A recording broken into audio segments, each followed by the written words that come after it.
یا اس بچے کے سامنے ہیرا رکھو تو چاکلیٹ اور ہیرے کے اندر بچہ چاکلیٹ کو نہیں اٹھائے گا، ہیرے کو اٹھائے گا، اس لیے کہ وہ چاکلیٹ کو جانتا ہے، وہ ہیرے کو نہیں پہچانتا۔ اس لیے ہیرے کو نہ پہچاننے کی وجہ سے وہ ہیرے کو چھوڑ دے گا اور چاکلیٹ کو اٹھا لے گا، حالانکہ اس ایک ہیرے کے ذریعے سے پورا گھر بھر کے چاکلیٹ خریدے جا سکتے ہیں، لیکن اسے اس کا علم نہ ہونے کی وجہ سے وہ معصوم سا بچہ ہیرے کو اٹھانا نہیں جانتا بلکہ چاکلیٹ کو اٹھا لیتا ہے۔ اسی طرح آج کا مسلمان، چاہے وہ مرد ہو یا عورت ہو، محمد الرسول اللہ صلی اللہ تعالی علیہ وسلم کے مقام اور مرتبے کو نہ جاننے کی وجہ سے محمد صلی اللہ تعالی علیہ وسلم کے خلاف زندگی گزار دیتی ہے، لیکن مجھے احساس نہیں ہوتا کہ یہ موقع پر میرے نبی نے ہم سے کیا کہا۔ اگر یہ معلوم ہو جائے گا کہ جو نبی میرے نبی ہے، جس نبی کو میں نے اپنا نبی مانی ہوں، وہ محمد الرسول اللہ صلی اللہ تعالی علیہ وسلم کا مقام و مرتبہ کیا ہے، جب مرتبے کا علم ہو جائے گا، مقام کا پتہ چل جائے گا، تب ان کی قدر آ جائے گی، تب ان کی باتوں پر، ان کی بتائی ہوئی باتوں پر عمل آسان ہو جائے گا۔ ایک اللہ کا بندہ کسی جگہ آیا اور آ کر گزر گیا، لیکن وہاں کے لوگوں کو پتہ نہیں کہ یہ اللہ کا کتنا غیر تعلق والا ہے، تو لوگ اس کے مصافحے کے لیے بھی لائن نہیں لگائیں گے، وہ آ کے سامنے سے گزر رہا ہوگا، اگرچہ وہ بندہ ایسا ہوگا، اگرچہ وہ بندی ایسی ہوگی کہ روزانہ اسے رسول اللہ صلی اللہ تعالی علیہ وسلم کی خواب میں زیارت ہو رہی ہوگی، لیکن وہ اللہ کی بندی آئی ہمارے گھر جماعت میں آ کے چلی گئی، کسی کو پتہ نہ چلا۔ اگر معلوم ہو جاتا تو عورتیں اسپیشل خصوصی اس سے ملنے کے لیے آتی تھی، ایسی آج ہم نے نبی کے مقام و مرتبے کو پہچانا نہیں، اس لیے ہم نماز میں تو نبی کا طریقہ اختیار کرتے ہیں، لیکن شادی کے موقع پر نبی کے طریقے کو بھول جاتے ہیں۔ ہم عبادت تسبیح پڑھنے میں تو نبی کا طریقہ دیکھتے ہیں، لیکن شوہر کے ساتھ صبح و شام کیسے رہنا، اس میں نبی کا طریقہ نہیں دیکھتے، اس لیے کہ ہمیں اپنے نبی کا مقام پتہ نہیں۔ یہ وہ نبی ہے، ہمارے آپ کے نبی محمد الرسول اللہ صلی اللہ تعالی علیہ وسلم، وہ ابھی دنیا میں تشریف نہیں لائے، آپ کے دنیا میں آنے سے پہلے ہی آپ کے آنے کا اللہ نے فیصلہ کر دیا تھا۔ آپ کے آنے سے پہلے جب آپ سے پوچھا گیا یا رسول اللہ صلی اللہ تعالی علیہ وسلم آپ نبی کب بنائے گئے، تو میرے آپ کے آقا نے فرمایا، ترمذی شریف کی روایت ہے، کنت نبیا وآدم بین الروح والجسد، میں اس وقت نبی بن گیا تھا جب آدم روح اور جسم کے درمیان میں تھے۔ اور دوسری روایت میں فرمایا، کنت نبیا وآدم بین الماء والطین، میں اس وقت نبی بن گیا تھا جب آدم علیہ السلام کا گارا مٹی بھی تیار نہیں ہوا تھا۔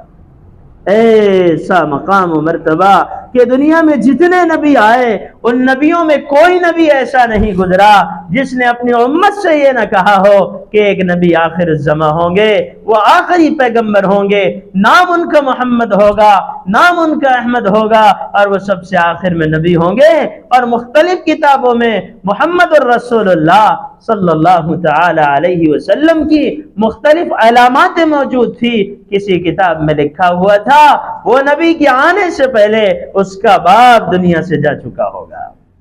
کسی جگہ لکھا ہوا تھا وہ نبی جب دنیا کے اندر آئیں گے اور یتیمی کی حالت میں دنیا میں پیدا ہوں گے، لیکن اس نبی کا معاملہ یہ ہوگا کہ اس نبی کے دونوں کندھوں کے درمیان مہر نبوت ہوگی، جس سے انسانوں کو اندازہ ہو جائے گا کہ یہ بچہ آگے چل کے نبی بننے والا ہے۔ کسی کتاب میں یہ بات لکھی ہوئی تھی جب محمد صلی اللہ تعالی علیہ وسلم ایک جگہ کھڑے ہوئے تھے اور معصوم سے بچے تھے، یہ اس زمانے کا قصہ تھا جب آپ صلی اللہ تعالی علیہ وسلم کی کہ آپ صلی اللہ تعالی علیہ وسلم کو حضرت آمنہ نے حضرت حلیمہ کے حوالے کیا تھا، اور حلیمہ کے شوہر حارث سے یہودیوں کا گزر ہوا، وہ کتابوں کا علم رکھنے والے تھے۔ جب انہوں نے میرے آقا کی طرف دیکھا تو ایک یہودی کہنے لگا اقتل هذا الغلام، ارے اس بچے کو قتل کر دو، اس لیے کہ یہ بچہ وہ بچہ ہے، آگے جائے گا تو نبی بن جائے گا، اور یہ اس کے نبی بننے کی وجہ سے بنی اسرائیل میں جو نبوت کا سلسلہ ہے وہ سلسلہ نبوت ختم ہو جائے گا، اور یہ نبوت کے سلسلہ بنو اسماعیل میں پہنچ جائے گا، اسی لیے اس کو قتل کر دو۔ تو دوسرے یہودی نے کہا ارے نہیں، لا تقتلہ، اسے قتل نہ کرو، پہلے یہ تو معلوم کر لو اس کا باپ زندہ ہے یا نہیں، اس لیے کہ وہ جو آخری نبی ہوگا اس کے آنے سے پہلے اس کا باپ دنیا سے جا چکا ہوگا۔ تو آپ صلی اللہ علیہ وسلم، معصوم بچے کھڑے تھے، اور وہ جس عورت نے ان کو اپنے پاس نگرانی کے لیے لے گئی تھی، اور جس عورت نے رضاعت کے لیے آپ کو لے کر گیا تھا، حضرت حلیمہ سے انہوں نے پوچھا او بڑھیا، وہ اللہ کی بندی، اس بچے کا باپ کون ہے؟ تو اس عورت نے اشارہ کیا یہ اس کا باپ ہے، حالانکہ وہ اللہ کے رسول صلی اللہ علیہ وسلم کے حقیقی باپ نہیں تھے، وہ آپ کے رضائی باپ تھے، اس لیے کہ یہ خاتون آپ کی رضائی ماں تھی، لہذا وہ رضائی باپ تھا۔ وہ یہودی کہنے لگے ارے اس کا باپ اگر زندہ ہے تو اسے قتل نہ کرو، اس لیے کہ وہ نبی کی علامت یہ ہوگی کہ اس کے آنے سے پہلے اس کا باپ دنیا سے جا چکا ہوگا۔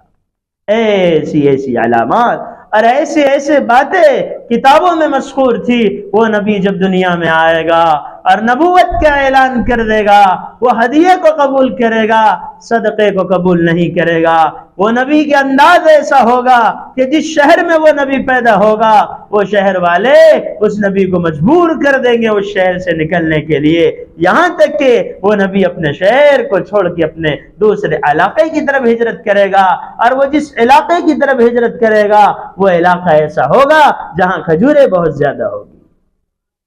ابھی آپ دنیا میں تشریف نہیں لائے، ابھی آپ دنیا میں تشریف لانے کے ہیں، لیکن آپ کے آنے سے پہلے یہ تذکرے شروع ہے۔ اللہ رب العزت والجلال نے ایسی علامتوں کا ظہور کیا ہے، ایسی علاماتیں بتائی ہے کہ لوگ آپ صلی اللہ علیہ وسلم کی نبوت کا، آپ صلی اللہ علیہ وسلم کے آنے کا انتظار کیا کرتے تھے۔ ایسے واقعات اور ایسی تفصیل کتابوں میں موجود ہے، اگر انہیں واقعات کو چھیڑا جائے تو آپ کے آنے سے پہلے کے واقعات کو بیان کرنے میں ہی سارا وقت گزر جائے گا۔ آپ صلی اللہ تعالی علیہ وسلم کے آنے سے پہلے وہ بشارتوں کا نظام کتابوں میں موجود ہے، یہاں تک کہ جناب رسول اللہ صلی اللہ علیہ وسلم کی دنیا میں آنے کے لیے اللہ رب العزت نے ایک بندی کا انتخاب کیا جو آپ کی والدہ تھی، ان کا نام آمنہ تھا، اور ایک والد کا انتخاب کیا جن کا نام عبداللہ تھا۔ ابھی نکاح ہوا ہے اور 2 مہینے گزرے ہیں شادی کو، تو آپ کے والد محترم حضرت عبداللہ کا انتقال ہو گیا۔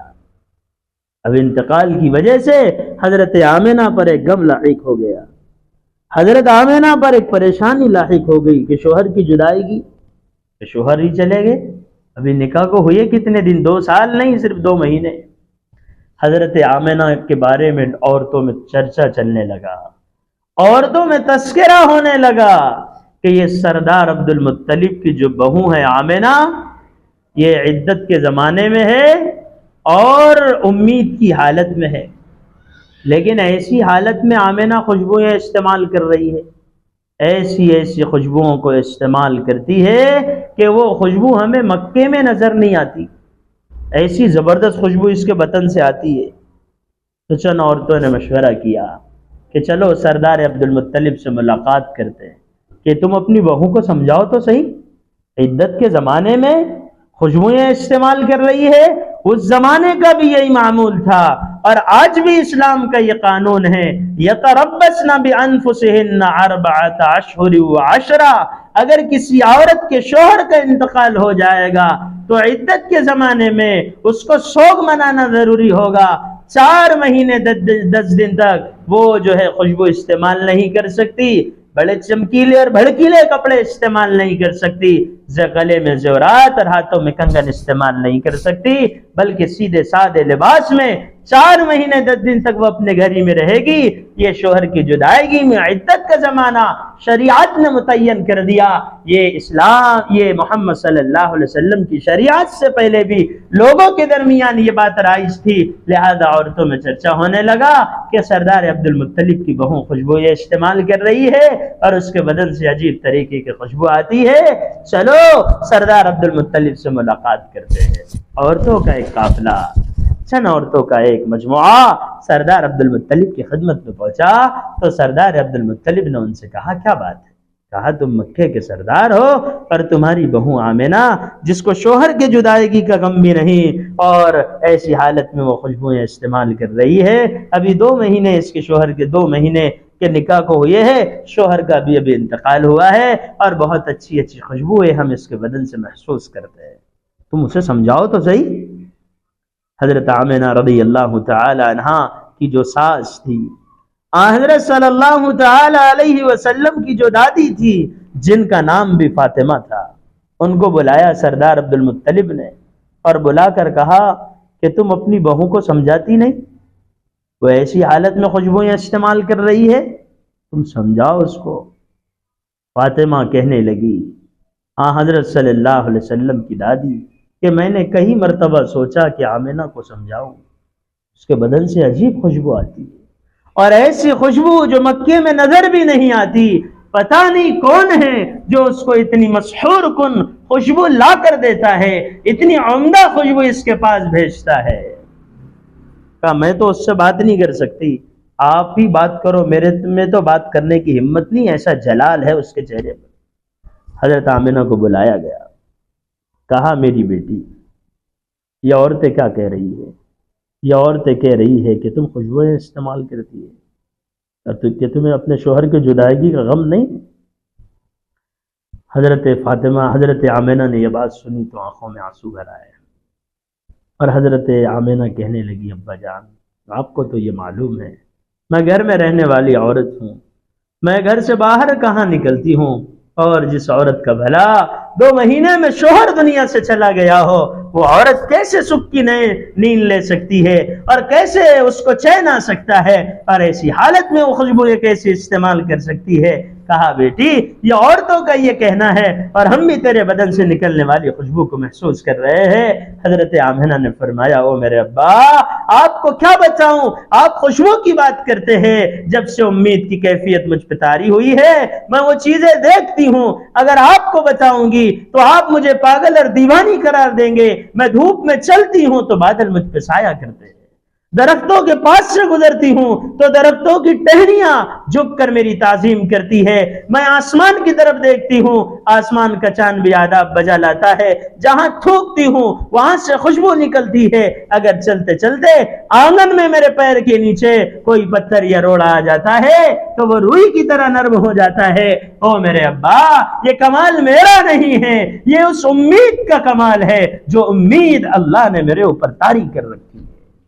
کمال میرا نہیں ہے، کمال تو اس کا ہے جو میرے ذریعے سے اس دنیا میں آنے والا ہے۔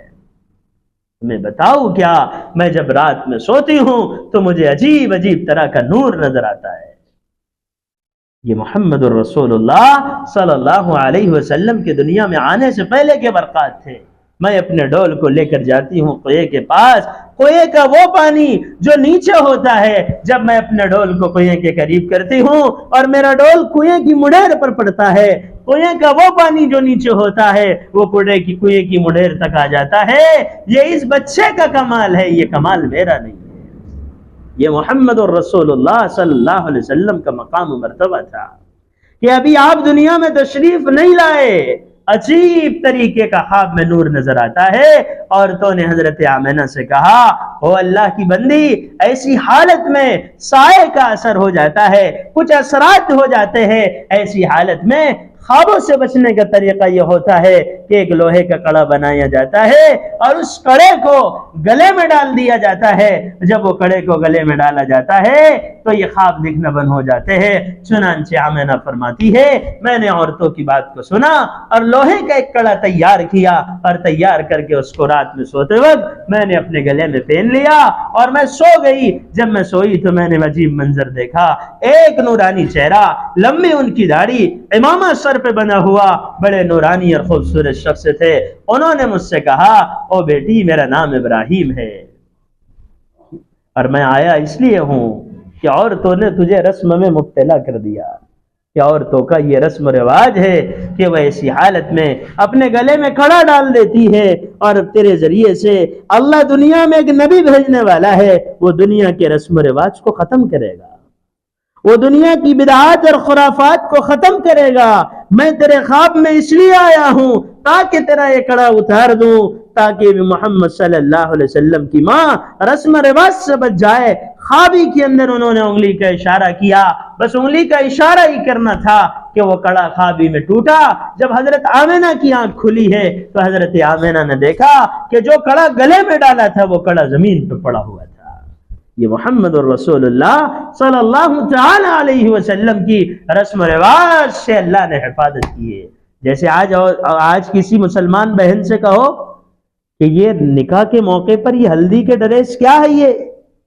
نکاح کے موقع پر سب ایک جیسے ہلدی کے ڈریس پہن رہے،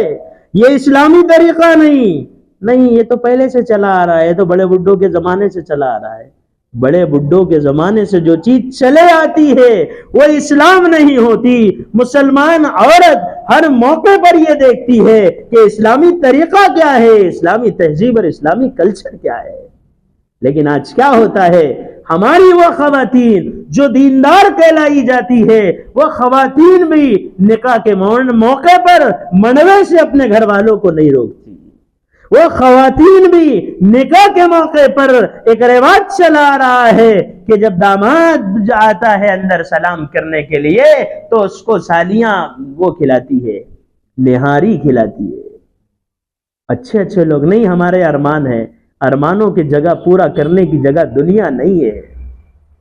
ارمانوں کے پورا کرنے کی جگہ جنت ہے. اللہ نے ہمارے ارمانوں کو پورا کرنے کے لیے ہمیں جنت کا ٹھکانہ دیا ہے. یہ کفار اور مشرکین کا ٹھکانہ ہے، وہ دنیا میں ارمانوں کو پورا کریں گے. لیکن کوئی دیندار خاتون یہ نہیں کہتی کہ ایک نامحرم کو یہ نامحرم لڑکیاں کیسے مٹھائیاں کھلائے گی، یہ تو اسلام میں جائز نہیں، یہ کھلانا بھی ناجائز. اور اس مجلس میں بیٹھنے والی عورتیں بھی گناہگار ہوتی ہے.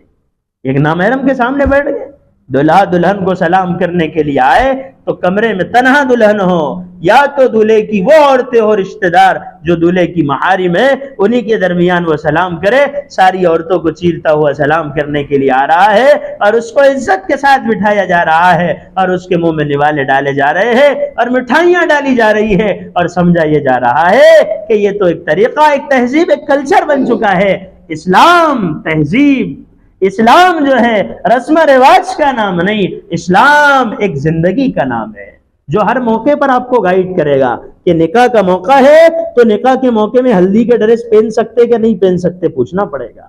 نکاح کا موقع ہے تو منڈوا ڈال سکتے نہیں ڈال سکتے یہ آپ کو پوچھنا پڑے گا. ایسا نہیں ہے کہ بس ہم جو مرضی میں آ گیا اس کو دین بنا لیا. اللہ نے اپنے نبی کی والدہ کی حفاظت فرمائی، ابراہیم علیہ السلام کو خواب میں بھیجا اس لیے کہ ابراہیم علیہ السلام آگے سلسلہ نسب میں اللہ کے رسول کے دادا ہے. ابراہیم خواب میں آئے اور آ کر انہوں نے والدہ کو منع کر دیا، اشارے کے ذریعے سے کڑا زمین پہ گر گیا. یہ قیامت تک آنے والی عورتوں کو بتانا ہے وہ اللہ کی بندیوں، رسم و رواج کو مت دیکھنا، ماحول کو مت دیکھنا، کیا چل رہا ہے اس کو مت دیکھنا، یہ دیکھنا تمہارے آقا و مولا محمد الرسول اللہ صلی اللہ تعالی علیہ وسلم نے کیا کہا ہے. رواج تو یہی ہے کہ داماد کے لیے سونے کی انگوٹھی بنائی جائے، یہ تو رواج ہے. لیکن سونے کی انگوٹھی کا مردوں کے لیے بنانا آگ کے انگارے کا بنانا ہے. مرد کو سونے کی انگوٹھی گفٹ میں دینا، سونے کی انگوٹھی ہدیہ میں دینا، یہ آگ کے انگارے کو ہدیے میں دینا ہے. لیکن نکاح کے موقع پر اپنی بیٹی کے ارمان کے موقع پر خواتین بھول جاتی ہے کہ میں داماد کے لیے سونے کی انگوٹھی نہیں بنا سکتی، بلکہ خواتین اپنے بیٹوں کے نکاح کے موقع پر یہ کہتی ہے بیٹا لے لے، آڑے بڑے کے کام میں آئے گی، لے لو۔ حالانکہ یہ موقع یہ بولنے کا تھا او دیکھنا ہمارے بیٹے کا نکاح رشتہ تمہارے گھر طے ہو گیا ہے، لیکن یاد رکھو ہم نے تعلیم میں سنا ہے، ہم نے تعلیم میں پڑھا ہے، ہمارے نبی سرکار دو عالم صلی اللہ تعالی علیہ وسلم نے سونے کی انگوٹھی کو آگ کا انگارہ بتایا ہے، اور جس صحابی نے سونے کی انگوٹھی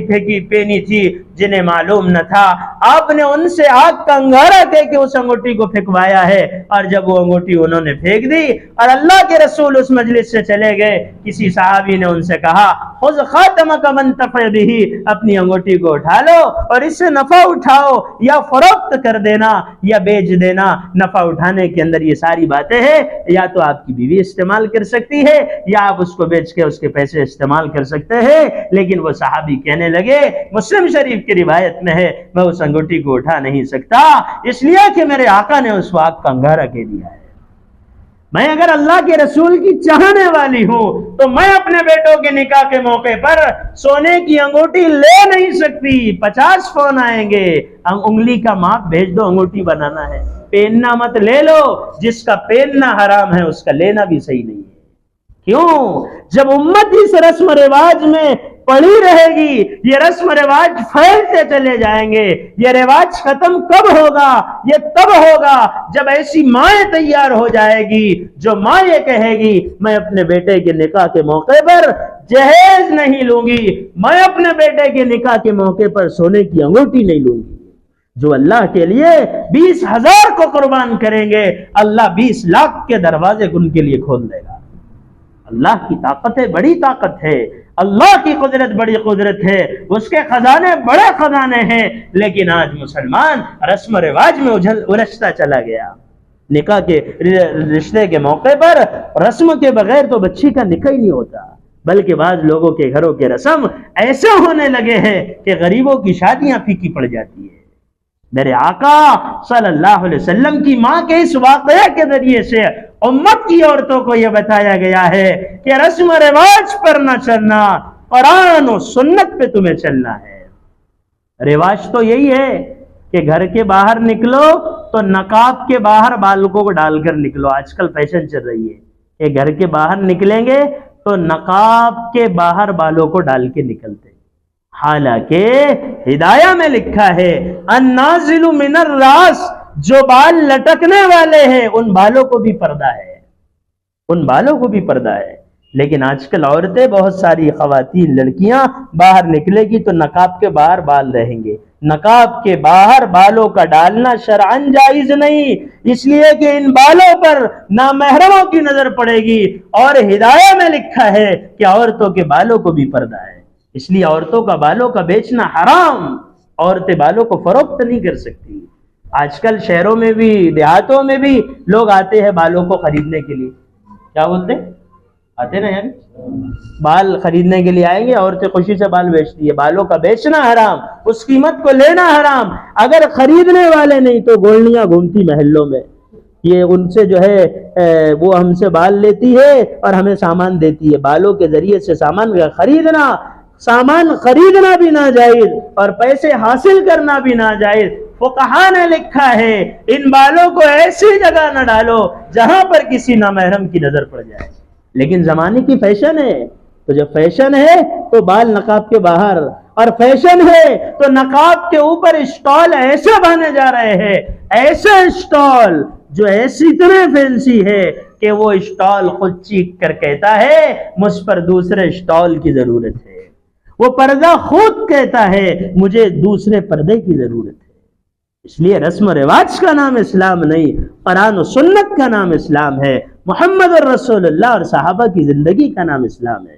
تو میرے آقا اس دنیا میں ابھی تشریف نہیں لائے، ابھی تو آپ امید کی حالت میں ہیں، تو نظام کائنات کیا چل رہا ہے؟ اللہ رب العزت والجلال جس خاتون کے ذریعے سے دنیا میں آنے والے ہیں وہ خاتون کا خود بیان ہے، میں بیت اللہ میں جاتی ہوں تو بیت اللہ مجھے خوشخبریاں سناتا ہے اور پتھر بھی میرے پاؤں کے نیچے روئی کی طرح نرم ہو جاتا ہے۔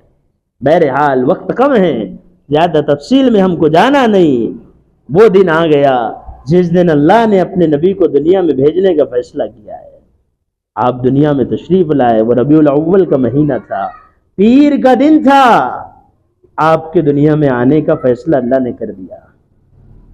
آج جب دنیا میں آئے ہیں، حضرت آمنہ فرماتی ہے میرے گھر کی حالت یہ تھی، میرے کمرے کی حالت یہ تھی کہ میرے گھر کے اندر اندھیرا تھا،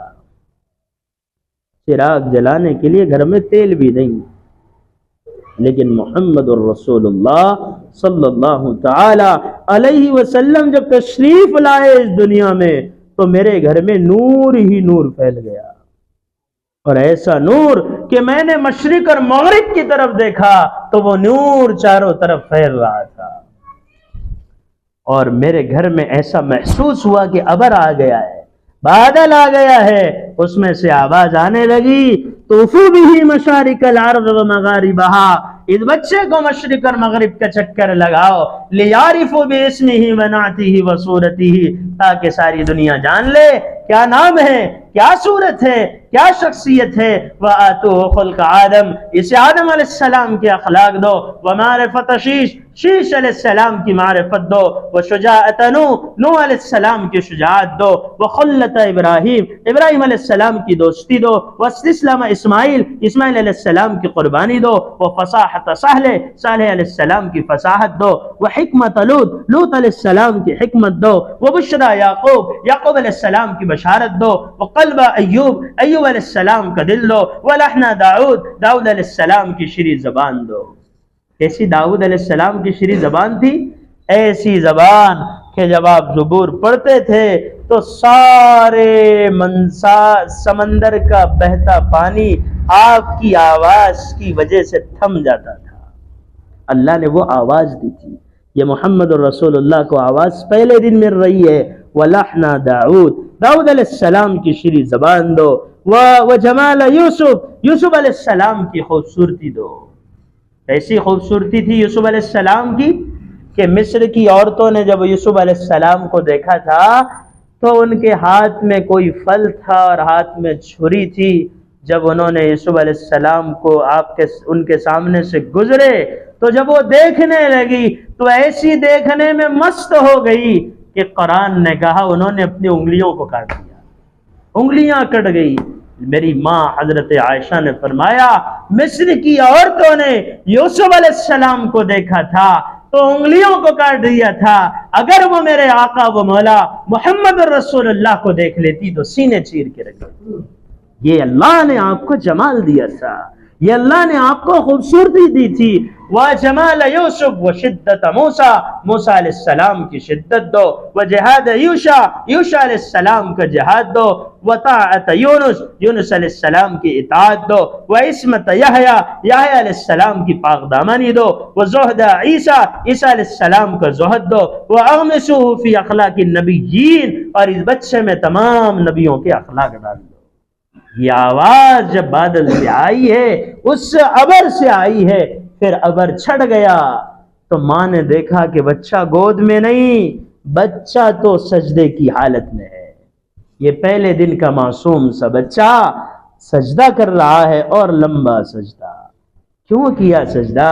امت کے مردوں کو، امت کی عورتوں کو یہ بتانا ہے اس کائنات کے اندر سب سے افضل عمل، سب سے اعلیٰ عمل، سب سے اچھا عمل، سب سے بہترین عمل، سب سے زیادہ اللہ کو خوش کرنے والا اور نہ کرنے پر اللہ سب سے زیادہ ناراض ہو جائے وہ نماز ہے، اسی لیے سر کو سجدے میں جھکا دیا۔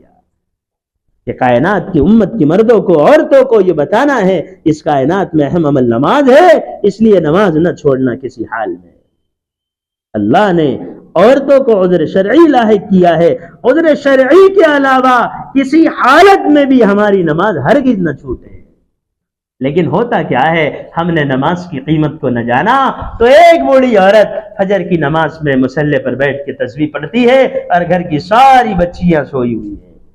ایک عورت مصلی پر بیٹھ کے نماز پڑھ رہی ہے اور دوسری خواتین سوئی ہوئی ہے۔ آپ اندازہ لگائیے، اگر آپ کی نگاہوں کے سامنے آپ کی پوتریوں کو، آپ کی نگاہوں کے سامنے آپ کی بیٹیوں کو، آپ کی نگاہوں کے سامنے آپ کی بہو کو، آپ کی نگاہوں کے سامنے آپ کی نواسیوں کو اگر سانپ کاٹنا شروع کر دے تو کیا آپ یہی کہہ کر چھوڑ دیں گے کہ کیا کرنا، اب سانپ اس کو کاٹیں گا تو کاٹیں گا، اٹھ پیچھنی بیچاری؟ کوئی ایسا نہیں بولے گا۔ کوئی خاتون یہ نہیں کہے گی کہ اب کیا کرتے، نہیں اٹھتا میرا بابا اور نہیں اٹھتی میری بئی تو اب میں کیا کروں، ایسا کوئی نہیں بولے گا۔ بلکہ گھر کی اندر آوازیں ایسی آنا شروع ہو جائے گی کہ آزو بازو محلے کے لوگ جمع ہو جائیں گے، ہو کیا گیا ہے، ارے گھر میں سانپ نکل گیا ہے، گھر میں بچے بچیاں سوئی ہوئی ہیں، اس کمرے میں سانپ گھس گیا ہے۔ وہ آواز ہوگی اور وہ درد ہوگا اور وہ انداز ہوگا، وہ تو اٹھ ہی جائیں گے، آزو بازو کے گھر والے بھی اٹھ جائیں گے۔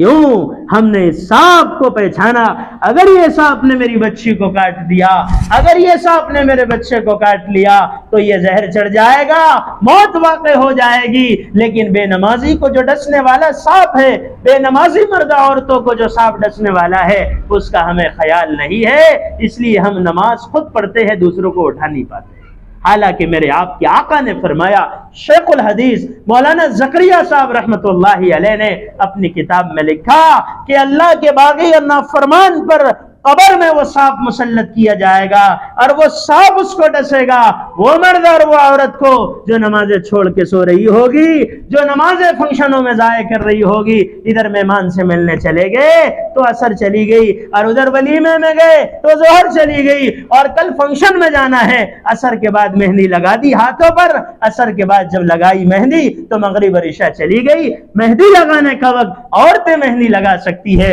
شریعت میں عورتوں کے لیے مہندی لگانا پسندیدہ ہے، لیکن عشاء کی نماز کے بعد لگائی جائے اور فجر کے وقت میں دھو لی جائے، لیکن میری مہندی اچھی لگنی چاہیے۔ عصر میں مہندی لگا دی، نمازوں کو ضائع کر دیا، قبر میں وہ سانپ مسلط ہوگا۔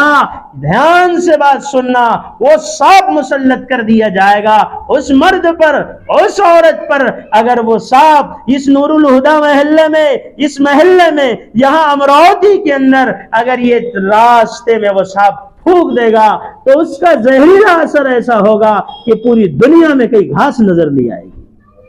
ایسا زہریلا سانپ ہوگا کہ اگر وہ شہر امراوتی میں پھونک دے تو کہیں گھاس نظر نہیں آئے گی۔ آپ اندازہ لگائیے، وہ نماز چھوڑنے والی عورت کو جب ڈس رہا ہوگا تو اس عورت کا کیا عالم ہوگا۔ لیکن وہ زندگی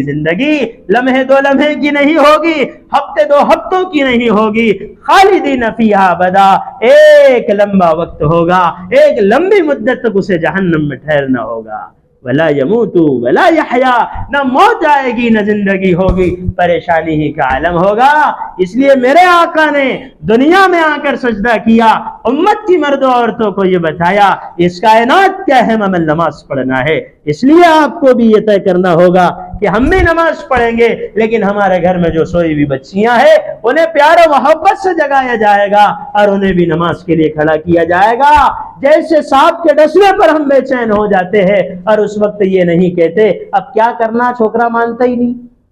کیا کرنا، لڑکی مانتی جو نہیں، لڑکی کے خالہ کو بولیں گے ایمت تم گلشن کو سمجھاؤ نا، وہ تو ایسے ہی کر رہی، ارے ہمارے فرقان کو سمجھاؤ نا، وہ تو ہفتہ بھر سے کام پر ہی نہیں جا رہا۔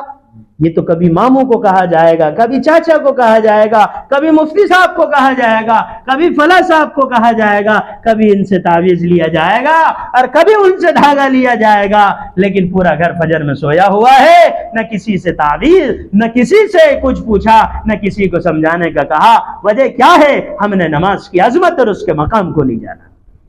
حالانکہ اسلام کا سب سے اہم عمل نماز کا پڑھنا ہے، اسلام کا اہم عمل جس کے بارے میں میرے آپ کے آقا نے فرمایا اول ما يحاسب به العبد يوم القيامة الصلاة فإن صلحت صلح سائر عمله وإن فسدت فسد سائر عمله۔ کہ قیامت کے دن سب سے پہلے نماز کا حساب ہوگا، اگر وہ اچھی ہوگی تو سارے اعمال اچھے ہوں گے، اگر وہ بری ہوگی تو سارے اعمال برے ہوں گے۔